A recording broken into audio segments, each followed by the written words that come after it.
Assalamualaikum warahmatullahi wabarakatuh. Salam sejahtera bagi kita semua. Yang terhormat, Ibu Mutiah Munawaroh selaku dosen pengajar mata kuliah Elektrofisika dan Sumber Fisi 1 Universitas Esa Unggul.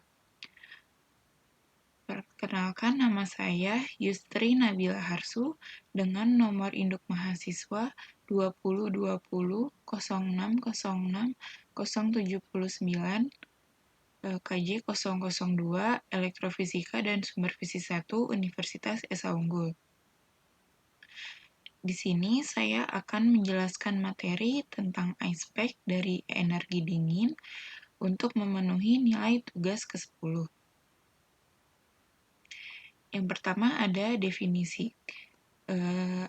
Yang dibahas adalah definisi dari krioterapi atau energi dingin, yaitu adalah aplikasi modalitas dingin dengan pemberian es, air dingin, atau uap dingin pada jaringan atau bagian tubuh yang mengalami cedera dengan menggunakan temperatur 0 sampai 18 derajat Celcius yang biasa digunakan pada kondisi akut. Nah, kondisi akut sendiri merupakan cedera baru yang timbul tanda inflamasi seperti nyeri, panas, kemerahan, bengkak, muscle spasm, dan penurunan fungsi. Nah, energi dingin ini berbeda dengan energi panas karena tidak bergerak dari konsentrasi tinggi ke konsentrasi rendah.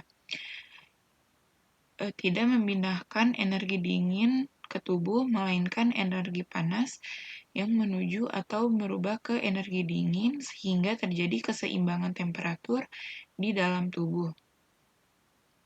Nah, definisi ice pack sendiri merupakan serpihan es yang dimasukkan ke dalam plastik atau kain atau handuk yang dapat digunakan pada semua kondisi yang membutuhkan terapi dingin dan merupakan metode yang baik untuk digunakan jika pendinginan diperlukan dalam waktu yang lama. Selanjutnya adalah jenis. Jenis dari energi dingin sendiri ada 6, yaitu ada cold pack yang menggunakan energi konduktif, cold water immersion atau ice bath yang menggunakan energi konduktif, whirlpool menggunakan energi konvektif, cold compression menggunakan energi helioterapi, terus ada cold spray, dan ada ice massage atau stroking. Nah, di sini saya akan membahas lebih dalam tentang cold pack atau ice pack.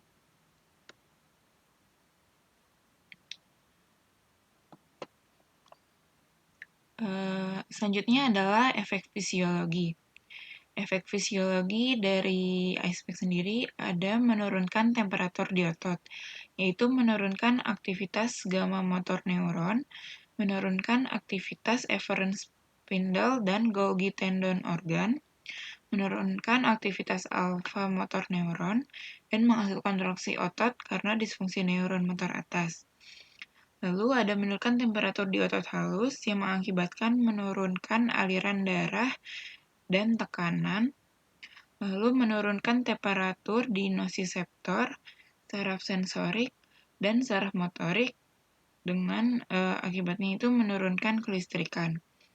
Lalu yang terakhir adalah menurunkan temperatur di selurel dengan menurunkan metabolisme. Nah, metabolisme di sini karena saat awal cedera terjadi peningkatan metabolisme yang mengakibatkan suhu jaringan meningkat, timbul rasa hangat, pembuluh darah melebar, dan kemudian aliran darah banyak di sekitar daerah cedera yang mengakibatkan bengkak. Nah, dengan menggunakan energi dingin, maka bisa menurunkan metabolisme sehingga nyeri dan bengkak mengalami penurunan. Selanjutnya adalah indikasi dan kontraindikasi. Indikasi dari ice pack sendiri adalah cedera akut atau inflamasi, nyeri akut, kronis dan post-surgical, lalu ada edema prevent, ada muscle spasm akut atau kronis, dan spastisitas gangguan sistem saraf pusat. Sedangkan kontraindikasinya ada insufisiensi sirkulasi, DFT atau deep vein thrombosis, lalu ada hipersensitivitas dingin atau biasa disebut juga alergi dingin, lalu ada anestesi kulit, diabetes tingkat lanjut, lalu penyakit pembuluh darah perifer, fenomena Raynaud, dan ada lupus. Selanjutnya adalah dosis. Nah, dosis penggunaan dari ice pack sendiri, yang pertama ada frekuensi. Ini frekuensinya tergantung nyerinya akut atau kronis. Jika akut, maka penggunaannya adalah per 4 jam atau 4 jam sekali selama 10-15 menit. Lalu jika kronis, maka penggunaannya itu 3 kali seminggu. Yang kedua adalah intensitas. Suhu dari ice pack-nya itu adalah 0 sampai 10 derajat Celcius, sedangkan suhu jaringan di tubuh adalah 10 sampai 15 derajat Celcius. Lalu ada time atau waktu, yaitu 10 sampai 15 menit. Yang terakhir ada type, ada 2, yaitu continuous dan intermittent. Kalau continuous itu golongannya ada ice pack, cold water immersion, dan cold spray, sedangkan intermittent ada contrast bath sama ice massage. Karena yang saya bahas adalah ice pack, maka type-nya atau tipenya adalah continuous. Yang terakhir adalah mekanisme penggunaan. Nah, mekanisme penggunaan ice pack sendiri, yang pertama adalah menyiapkan ice pack-nya dengan cara memasukkan serpihan es atau es batu ke dalam plastik, kain atau handuk, dan menambahkan sedikit air untuk meningkatkan penurunan suhu. Lalu bisa juga dengan cara lain, yaitu dengan menggunakan ice slush, dengan mencampurkan alkohol swab dan air keran ke plastik, kemudian dibekukan di dalam freezer.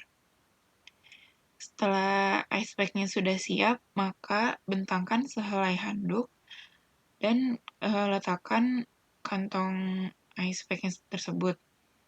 Lalu dilipat ujung handuknya sehingga membentuk bantalan atau disebut juga pack. Nah, kita letakkan pack pada bagian tubuh pasien yang mengalami cedera yang sebelumnya sudah dipastikan pasien dalam kondisi yang nyaman. Kemudian bisa membentuk kantong sesuai dengan bagian tubuh. Nah, di sini tidak boleh ice pack-nya itu tidak boleh langsung terkena kulit. Maka di awal tadi harus menggunakan plastik, handuk, kain, atau di-wrap dulu. Kemudian kita bungkus pack menggunakan handuk kering dan ditutup dan didiamkan selama 10-15 menit. Ingat, jangan lebih dari 20 menit karena dapat